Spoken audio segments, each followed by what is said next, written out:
Tranquilo. Aquí, ahí, no se me vaya a golpear ahí.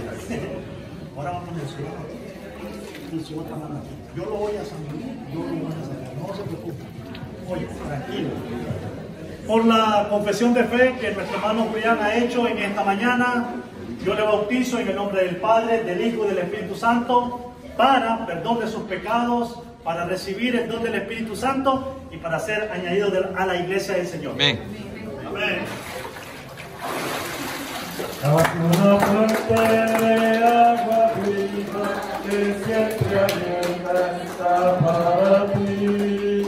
Es la fuente de amor que Jesús abrió al morir por nos en la cruz. Ven a mí, dice el Salvador, ven a mí, Él te llama hoy, tú vendrás y vida tendrás, es la fuente de salvación.